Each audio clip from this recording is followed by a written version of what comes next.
¿Sabías que algunos de los galanes más admirados del cine de oro mexicano escondían un secreto poco glamuroso, y que, entre bastidores, muchos actores eran temidos no por su talento, sino por su olor?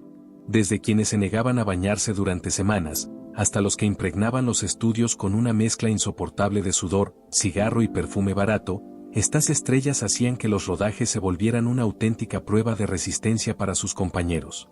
Y no te vayas antes del final, porque el último actor de esta lista fue tan insoportable, que una actriz juró nunca volver a compartir escena con él. Mario Moreno Cantinflas fue un símbolo del ingenio popular mexicano, pero detrás del ídolo del humor se escondía una fama menos glamorosa, su olor inconfundible. Desde sus días en las carpas hasta los estudios de Churubusco, era común escuchar que su presencia se anunciaba antes de verlo. Técnicos y maquillistas contaban que el sudor, la ropa repetida y el polvo urbano lo acompañaban como una sombra. No era descuido total, sino parte de su identidad. Crecido entre vecindades humildes, usaba jabones comunes y rara vez perfumes caros. El ritmo agotador de rodajes y giras impedía mantener la pulcritud que los productores exigían. En los camerinos quedaban camisas húmedas y calcetines olvidados, mientras los asistentes abrían ventanas discretamente. Un director llegó a bromear durante El bombero atómico: aquí hace falta una manguera antes de cada escena. Pese a su éxito internacional, nunca se desprendió de esa esencia de barrio que, para algunos, resultaba incómoda. Los rumores sobre su higiene se convirtieron en secreto a voces, y la prensa de la época evitaba mencionarlo para no manchar su imagen. En los pasillos, sin embargo, los extras bromeaban diciendo que Cantinflas olía a trabajo de verdad. Aquella fragancia mezcla de sudor, polvo y esfuerzo era también su marca de autenticidad. Representaba al hombre del pueblo sin filtros ni artificios. Mientras otros actores se perfumaban para las cámaras, él llevaba consigo el olor de las calles que lo vieron crecer. Y aunque su verbo lo hizo eterno, su aroma recordó siempre que la genialidad también puede tener un olor humano. Adalberto Martínez, mejor conocido como Resortes, fue un ícono de la comedia física mexicana. Con su cuerpo elástico y su humor limpio, conquistó al público en cintas como Siete machos o Resortes a la medida. Pero entre bastidores, su fama iba acompañada de un detalle menos glamuroso: su fuerte olor corporal. Desde sus días en las carpas, donde el polvo y el sudor formaban parte del espectáculo, Resortes mantuvo un aroma que nunca lo abandonó. Todos lo sabíamos, recordaba un colega, era parte de su esencia. En los estudios Churubusco, los técnicos de iluminación contaban cómo, tras una rutina de saltos, el aire del foro debía ventilarse. No era malicia, sino pura consecuencia de su energía inagotable. Los maquillistas tenían siempre toallas listas, y los actores se acostumbraron a bromear discretamente sobre su perfume circense.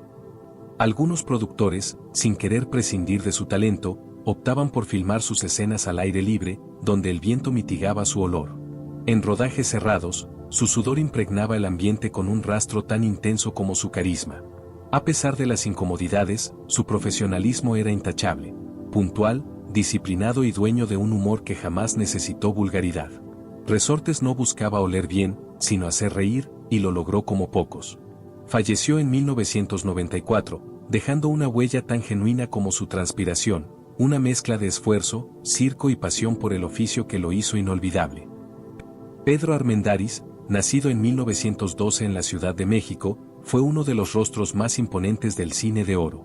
Su porte viril y su voz grave lo convirtieron en el arquetipo del hombre recio en filmes como María Candelaria y Enamorada. Pero detrás de esa imagen impecable se ocultaba un detalle que muchos en los rodajes preferían no comentar: su notoria falta de higiene durante las filmaciones. Armendáriz era conocido por lanzarse a las escenas más exigentes sin medida. En locaciones sofocantes como las de Decánquere, el calor y el polvo lo hacían sudar de forma intensa, impregnando su ropa con un olor terroso difícil de ignorar. Los técnicos solían bromear sobre la bruma de Armendáriz, un aire denso que quedaba tras cada toma. No usaba perfume ni desodorantes fuertes, su esencia natural era, según él, parte de su autenticidad.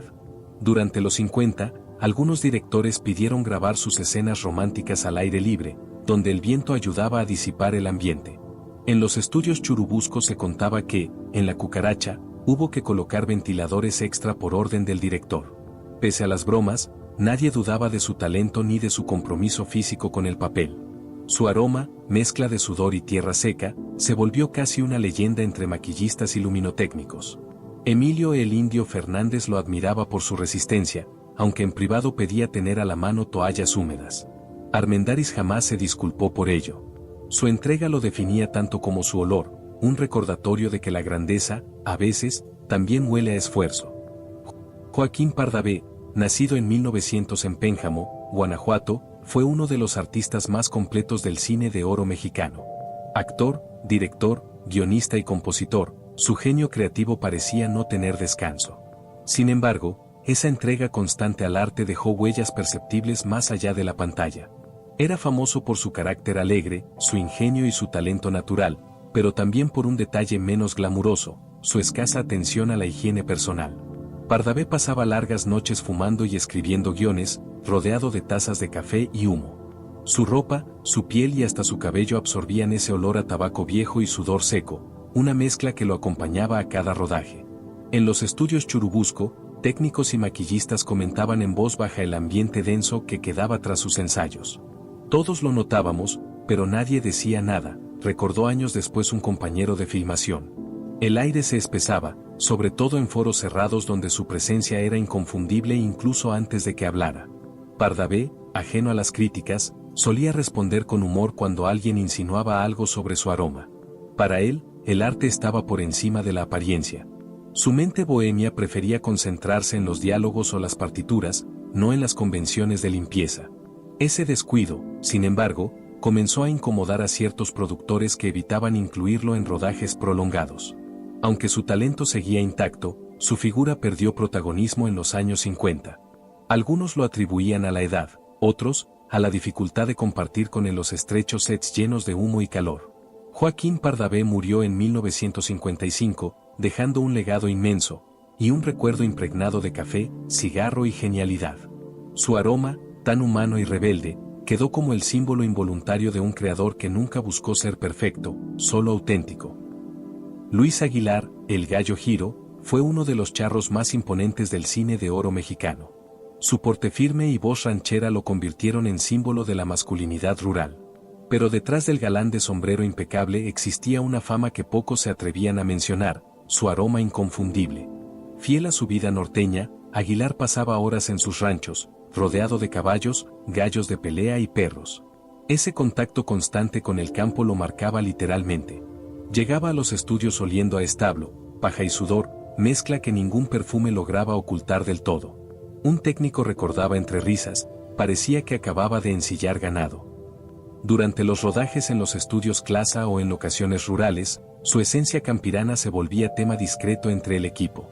Algunos directores preferían filmar sus escenas al aire libre, dejando que el viento dispersara su olor. En una ocasión, una actriz pidió repetir una toma romántica porque el ambiente se sentía demasiado auténtico. Intentaba disimularlo con baños y lociones, pero el calor de las luces y la intensidad de los rodajes traían de vuelta su sello natural. En un México que comenzaba a modernizarse, ese olor a tierra, sudor y animal era un recordatorio viviente del origen humilde que el cine quería idealizar, pero no oler. Con los años, su talento lo mantuvo en pantalla, aunque ese secreto quedó guardado en los pasillos de los estudios. Luis Aguilar representó la autenticidad sin filtros, un charro verdadero en un mundo de artificio. Pero su aroma, tan genuino como su voz, terminó siendo el precio de su realismo. Fernando Soto, mejor conocido como Mantequilla, fue uno de los grandes pilares de la comedia mexicana. Nacido en Puebla en 1911, creció entre las carpas teatrales donde aprendió el arte del humor popular. En la pantalla grande destacó en cintas como Los Tres Huastecos y Pepe el Toro, encarnando al amigo torpe o al compadre bromista que siempre sacaba una sonrisa. Pero en los sets, su fama no solo provenía de su talento, sino de su obsesión por los perfumes. Heredó de las carpas la costumbre de usar fragancias intensas para sobresalir entre el polvo y el calor. En los estudios cargaba una maleta llena de colonias dulzonas y herbels, que aplicaba con generosidad aún tras horas de filmación. El resultado era una nube aromática tan fuerte que llenaba todo el foro. Técnicos, vestuaristas y actores recordaban aquel olor penetrante que invadía cada locación cerrada. No pedía permiso para oler así, diría después un compañero. Algunos directores exigían ventiladores extra para ventilar el ambiente, y los maquillistas, entre risas, se colocaban pañuelos para soportar la fragancia. En los estudios Churubusco se decía que su aroma se colaba incluso en los micrófonos, obligando a repetir escenas. Mantequilla, sin embargo, nunca se avergonzó, el exceso era parte de su estilo, una marca tan distintiva como su sonrisa. Aunque su vida terminó en 1980, su recuerdo permanece entre quienes trabajaron con él. Su perfume exagerado quedó como símbolo de una época donde el humor, el sudor y el olor se mezclaban en el mismo escenario. Andrés Soler, miembro de la legendaria dinastía Soler, fue uno de los pilares más respetados del cine de oro mexicano. Su voz firme, su porte severo y su dominio del drama familiar lo convirtieron en el padre nacional de la pantalla. Sin embargo, entre los pasillos de los estudios Churubusco corría un rumor curioso, su aroma inconfundible a naftalina, sudor y polvo teatral.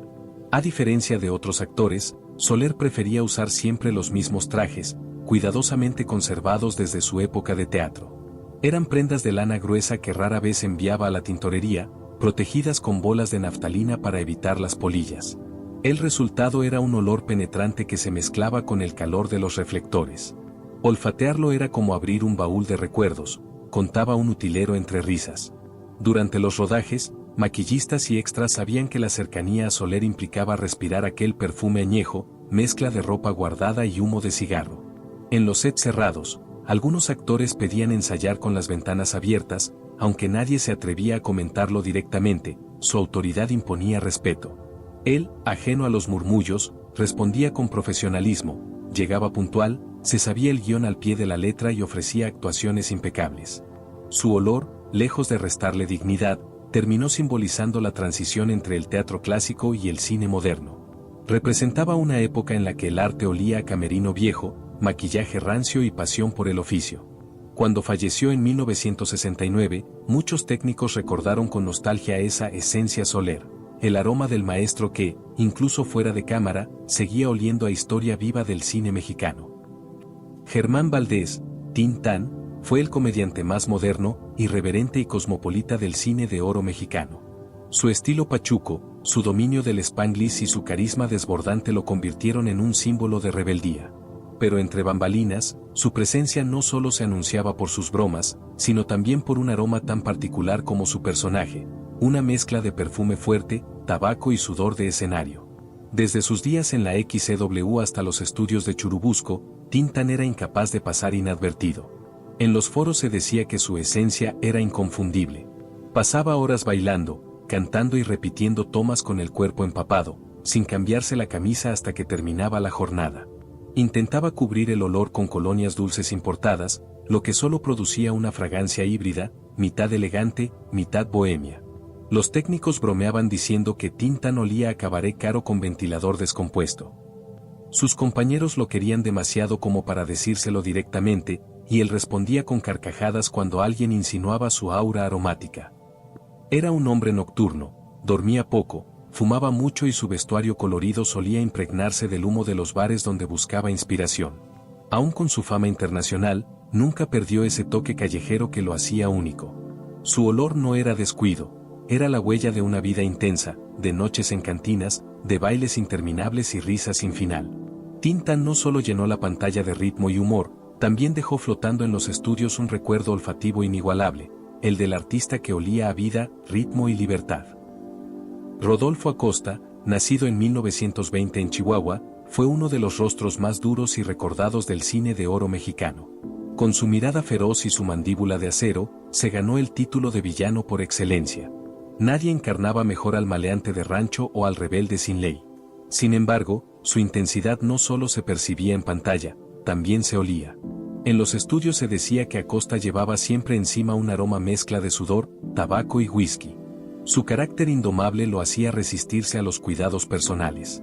Así huelo porque así vivo, respondió una vez cuando un asistente le ofreció una toalla húmeda antes de filmar. En los rodajes de cintas como El Bruto o Campeón sin Corona, su olor se volvía parte del ambiente, impregnando el aire con ese rastro áspero que lo acompañaba incluso después de terminar las tomas. Técnicos y actores sabían que, si el foro olía a cantina y a cuero, Rodolfo ya había llegado. Algunos directores pedían discretamente abrir ventanas o colocar ventiladores, sobre todo cuando las escenas exigían cercanía con sus compañeras de reparto. Acosta, sin embargo, lo tomaba con humor. Decía que su olor era su mejor maquillaje. Y tal vez lo era. Esa mezcla de polvo, sudor y alcohol complementaba a la perfección su imagen de forajido. A diferencia de los galanes de traje limpio y loción fina, Rodolfo Acosta representaba la rudeza sin filtros, la autenticidad sin colonia. Murió en 1974, dejando una estela de personajes memorables y una reputación tan fuerte como su aroma. En los pasillos de los estudios aún se contaba que su presencia nunca se borraba del todo, ni del recuerdo, ni del aire. David Silva, uno de los rostros más sinceros del cine de oro mexicano, encarnó al hombre común como nadie. En cintas como Los Fernández de Peralvillo y Campeón sin Corona, su interpretación cruda y honesta lo volvió símbolo del mexicano trabajador y sufrido. Sin embargo, fuera de cámara, su presencia se anunciaba por un aroma que mezclaba tabaco, café y largas noches sin descanso. Silva era un fumador empedernido. En los estudios Churubusco, su cigarro parecía parte de su vestuario. Entre toma y toma, encendía otro sin esperar que el anterior se apagara. El humo impregnaba su ropa, su cabello y los camerinos, al punto que los maquillistas decían que su piel ya olía a película en blanco y negro. Si a eso se sumaban las tazas de café frío que lo acompañaban desde el amanecer, el resultado era un perfume inconfundible. Los técnicos bromeaban diciendo que el aire del set quedaba ahumado tras sus escenas. A veces, los directores pedían ventilar el foro antes de rodar con otras estrellas. Pero él nunca lo tomaba a mal. Con su sonrisa tranquila, decía que así olía la gente que trabaja de verdad. Su aroma era parte de su autenticidad, una huella del esfuerzo, de las madrugadas sin dormir y de la intensidad con la que vivía cada papel. Nunca fue un galán de colonia francesa ni un héroe de traje limpio. David Silva representó al hombre de la calle, con sus defectos, su sudor y su aroma humano. Cuando murió en 1976, los estudios aún recordaban el humo que flotaba tras cada rodaje, una bruma inconfundible que, como su legado, seguía impregnando el aire del cine mexicano. Emilio "El Indio" Fernández fue el rostro más rudo y visionario del cine de oro mexicano. Actor, guionista y director, su figura imponía respeto dentro y fuera del set. Pero quienes trabajaron con él recuerdan algo que nunca aparecía en las entrevistas ni en las revistas de cine: su olor terroso, mezcla de sudor, mezcal y polvo de locación. En los rodajes de cintas como María Candelaria y Enamorada, Fernández solía presentarse con la misma ropa durante días. Le gustaba filmar al aire libre, bajo el sol implacable, y rara vez aceptaba pausas para asearse. El Indio no olía a perfume, olía a campo, a tierra mojada y a noche de cantina, contaba un camarógrafo. Su cuerpo, curtido por los años de trabajo y alcohol, desprendía un aroma que combinaba esfuerzo físico con resaca artística. Amante del mezcal y del tabaco fuerte, pasaba horas dando órdenes con el puro en la boca y el sombrero empapado de sudor. En los foros cerrados, ese aire se volvía denso, impregnando a todo el equipo. Algunos actores jóvenes confesaban que trabajar con él era una experiencia olfativa y emocional. Sin embargo, nadie se atrevía a hacer comentarios. Su carácter explosivo bastaba para imponer silencio. Pese a todo, su aroma se volvió parte de su leyenda. Representaba la autenticidad salvaje de un hombre que vivía el cine con las entrañas. Cuando gritaba "acción", el aire olía a mezcal, a tierra y a genio indomable. Porque Emilio "El Indio" Fernández no solo dirigía películas, las sudaba, las bebía y las dejaba impregnadas con el olor del México real que tanto amó. Antonio Aguilar, el eterno charro del pueblo, fue mucho más que un cantante y actor, fue la encarnación viva del México rural, bravío y trabajador. Su voz recia y su porte imponente lo convirtieron en un ícono del cine de oro tardío, pero entre quienes compartieron rodaje con él, su presencia se recordaba también por un detalle menos glorioso: su olor constante a establo, cuero y caballo. Aguilar era un hombre de campo auténtico. A diferencia de otros galanes, prefería ensillar personalmente a sus caballos antes de cada filmación. Llegaba a los estudios con las botas manchadas de tierra y el sombrero aún húmedo del sudor matutino. Técnicos y maquillistas decían entre risas que Antonio no necesitaba ambientación, traía el rancho encima. Ese aroma a bestia y sudor seco impregnaba su ropa de charro y las sillas del camerino. Intentaba disimularlo con lociones amaderadas, pero el calor de los reflectores las mezclaba con el olor animal, creando una fragancia imposible de ignorar. En las escenas románticas, algunas actrices comentaban que besarlo era como besar un amanecer en el potrero. Sin embargo, nadie se atrevía a decírselo directamente, su carisma y su profesionalismo imponían respeto. Durante los rodajes de La Yegua Colorada o Caballo Prieto Azabache, su olor se volvió parte del ambiente, una extensión del personaje que interpretaba. El propio Antonio decía con orgullo, así vuelo yo, a caballo y a trabajo. Su autenticidad no admitía artificios. Y aunque las cámaras no captaban su aroma, quienes trabajaron con él nunca lo olvidaron. Porque Antonio Aguilar no solo representaba al México rural, literalmente olía a él. El tenor de las Américas y su aroma a escenario antiguo. Pedro Vargas, el tenor de las Américas, fue la voz más poderosa y elegante del cine y la música mexicana de mediados del siglo XX. Con su porte distinguido y su interpretación apasionada, conquistó a públicos de todo el continente. Pero entre bastidores, su presencia era tan intensa como su voz, un aroma denso, mezcla de sudor, tabaco y brillantina, que anunciaba su llegada antes del primer ensayo. Vargas solía pasar horas bajo los reflectores sin quitarse el smoking, cantando una y otra vez hasta que el director quedaba satisfecho. Los técnicos contaban que su sudor impregnaba el forro de las chaquetas, creando un olor que se mezclaba con el perfume barato que usaba para disimularlo. Era el olor del aplauso y del cansancio, decía un maquillista que trabajó con él. En los camerinos, la combinación de loción, cigarro y humedad creaba un ambiente casi teatral. Los coristas bromeaban diciendo que su aroma era una ópera en sí misma. Nunca lo tomaba a mal, su respuesta era reír y ofrecer un trago de coñac, convencido de que el arte requería sacrificios, incluso olfativos. En una ocasión, durante una grabación en vivo, un ventilador fue colocado estratégicamente para dispersar el aire alrededor de su micrófono.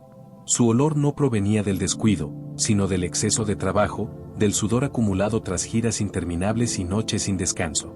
Pedro Vargas olía a camerino viejo, a traje planchado con urgencia, a voz gastada por la emoción.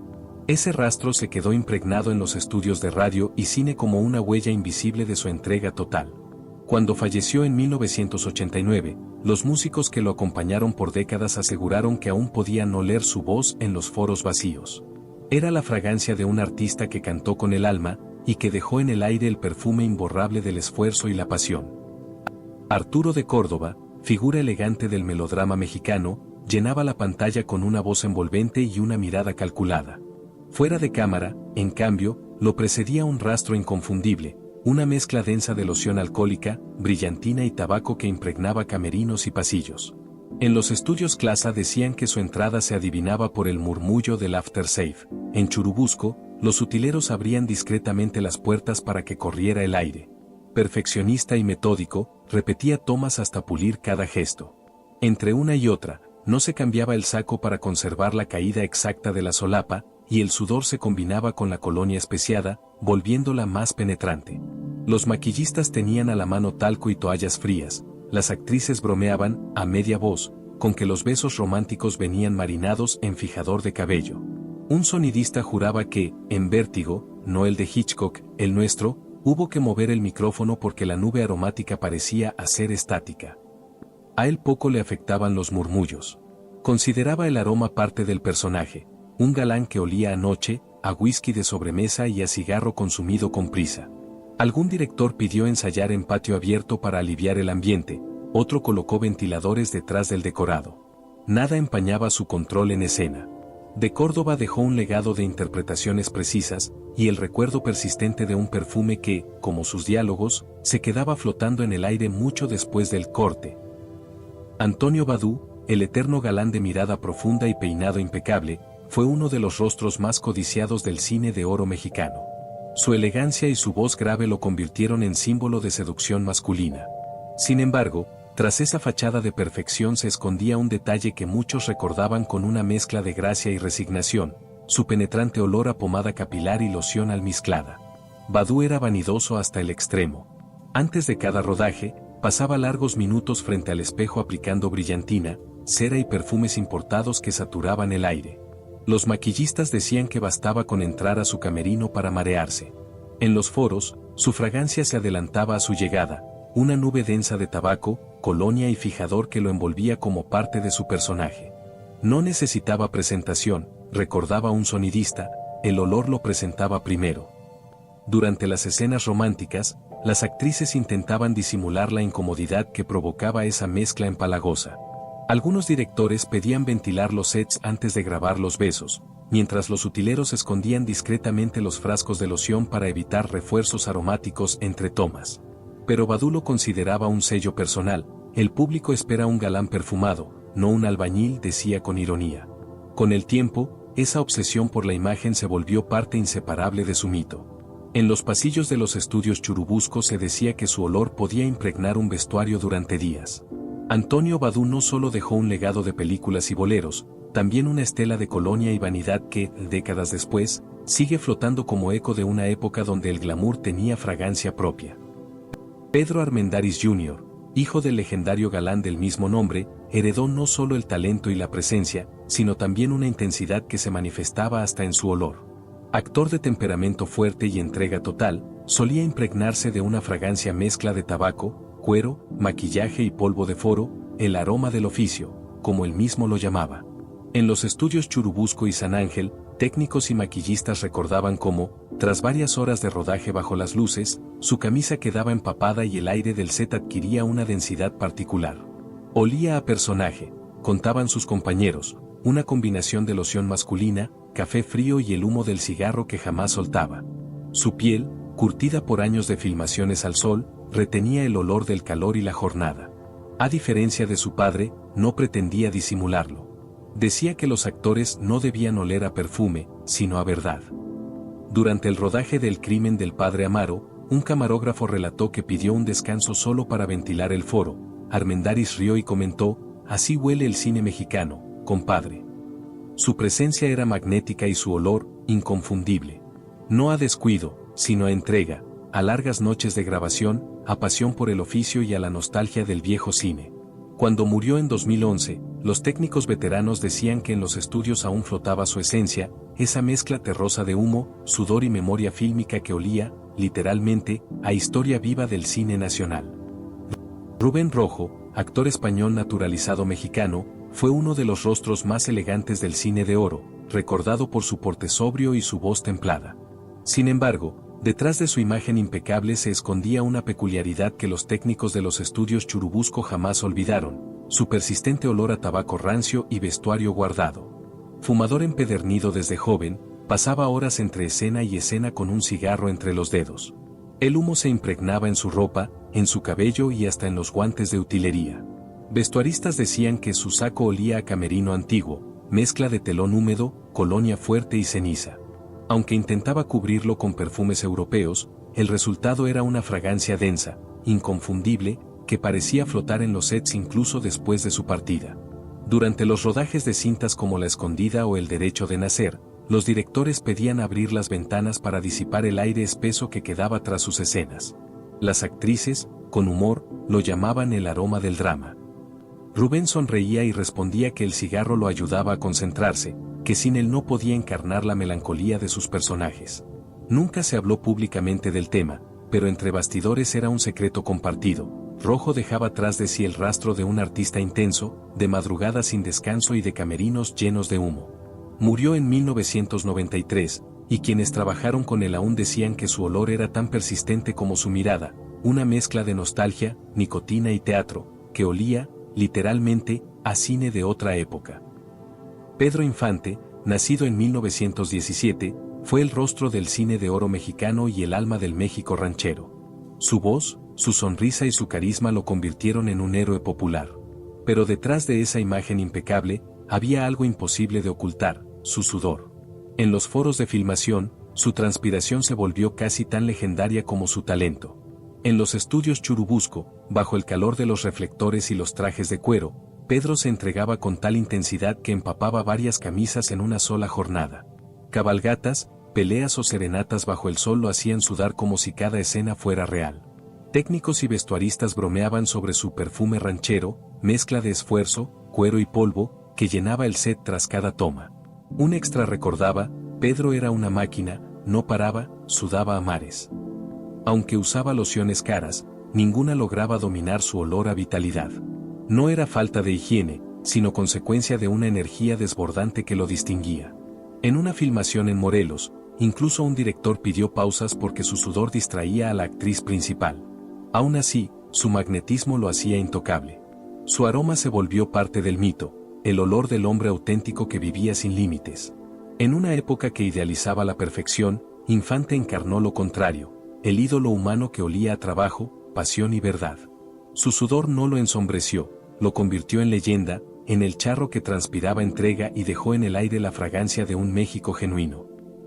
Y como estos, hubo muchos más casos que demostraron que detrás del glamour del cine de oro también se escondía un mundo lleno de olores, manías y secretos que nadie se atrevía a mencionar. Así que suscríbete y no te pierdas los próximos videos, donde seguiremos revelando todo aquello que las leyendas del cine mexicano preferían mantener bien oculto.